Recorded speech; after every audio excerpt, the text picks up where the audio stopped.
Ya her şey bize yanlış öğretildiyse? Ya doğru sandığımız şeyler sadece alıştığımız şeylerse?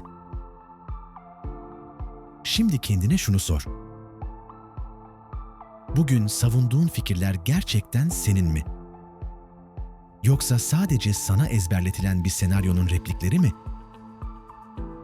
Eğer her şey yanlış öğretildiyse, gerçeği aramaya nereden başlardın? Hayatla ilgili bildiğimizi sandığımız pek çok şey aslında bize öğretilmiş kabullerden ibaret.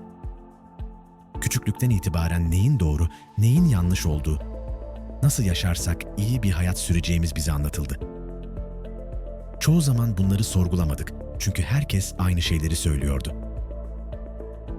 Gözlerinizi kapatın ve çocukluğunuza dönün. İlk öğrendiğiniz gerçekleri hatırlayın ya da bir çocuğunuz varsa ona öğretmeye çalıştığınız şeyleri düşünün.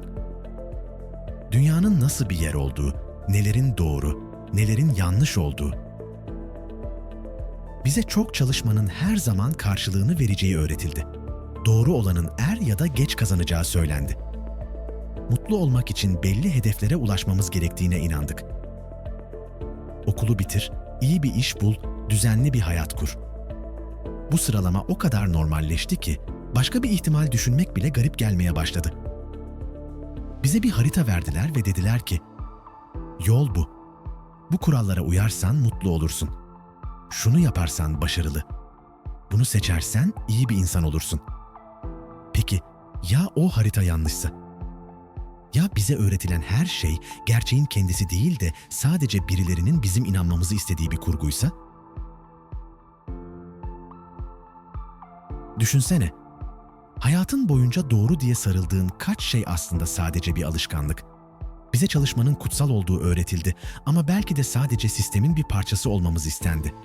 Bize duygularımızı gizlememiz öğretildi ama belki de bu bizi daha kolay kontrol edilebilir kıldı. Okulda, ailede, televizyonda sürekli bir bilgi bombardımanına tutulduk. Ama hiç durup sorduk mu? Bu bilgi kimin işine yarıyor? Ya başarı dediğimiz şey aslında bir hapishane ise? Ya mutluluk bize satılan o renkli paketlerin içinde değilse? Ama zaman geçtikçe bu anlatıyla gerçek hayat arasındaki fark görünür oldu. Çok çalışan ama karşılığını alamayan insanlar var. Doğru davrandığı halde kaybedenler var. Her şeye sahip olması gereken ama yine de tatmin olmayanlar var. Bu noktada insan ister istemez kendini suçluyor. Yeterince iyi olmadığını, yeterince çabalamadığını düşünüyor. Belki de sorun burada başlıyor. Belki de yanlış olan biz değiliz, bize sunulan yol haritası. Yanlış bir adresle yola çıkan biri ne kadar yürürse yürüsün doğru yere varamaz. Ama biz varamayanı yetersiz sayıyoruz. Yorulanı suçluyoruz. Sistemin kendisini neredeyse hiç sorgulamıyoruz. Bize hep daha fazlası öğretildi. Daha hızlı ol, daha iyi ol, daha çok iste. Ama ne zaman durmamız gerektiği pek anlatılmadı. Ne zaman bu bana yetiyor demenin de bir seçenek olduğu söylenmedi. Bu yüzden herkes bir yere yetişmeye çalışıyor. Ama çok az insan gerçekten vardığını hissediyor. Mutluluk da çoğu zaman bir hedef gibi sunuldu. Sanki bir gün doğru şartlar oluştuğunda gelecek bir sonuçmuş gibi. Oysa belki de mutluluk bir sonuç değil, fark edilemediği için kaçırılan anlardan ibaret. Sürekli sonraya odaklanınca içinde bulunduğumuz zamanı yaşamayı unutuyoruz. Platon binlerce yıl önce bir mağaradan bahsetmişti. İnsanlar bir mağarada zincirlenmiş, duvara yansıyan gölgeleri gerçek sanıyorlardı. Onlar için gerçeklik o gölgelerden ibaretti. Bir gün biri zincirlerini kırdı ve dışarı çıktı. Güneşi gördü, gerçek renkleri gördü. Mağaraya dönüp arkadaşlarına her şey yalanmış dediğinde ise ona deli gözüyle baktılar. Bugün bizim mağaramız neresi? Sosyal medya mı? Televizyon mu? Haber bültenleri mi? Yoksa yüzyıllardır değişmeyen eğitim sistemi mi? Bize öğretilen her şey duvardaki o gölgelerden biri olabilir mi? Bilim tarihi aslında yanlışların tarihidir. Yüzyıllarca dünyanın düz olduğuna, Güneşin dünya etrafında döndüğüne kesin bilgi gözüyle bakıldı. O zamanın en akıllı insanları buna yemin edebilirdi. Sonra biri çıktı ve yanılıyorsunuz dedi.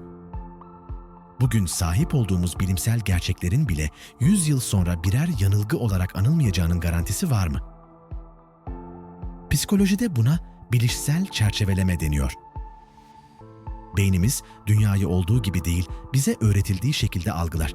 Eğer bir çocuğa hayatı boyunca gökyüzünün yeşil olduğunu söylerseniz, o çocuk maviye baktığında yanlış bir yeşil görecektir. Sorun gökyüzünde değil, ona verilen bilgidedir.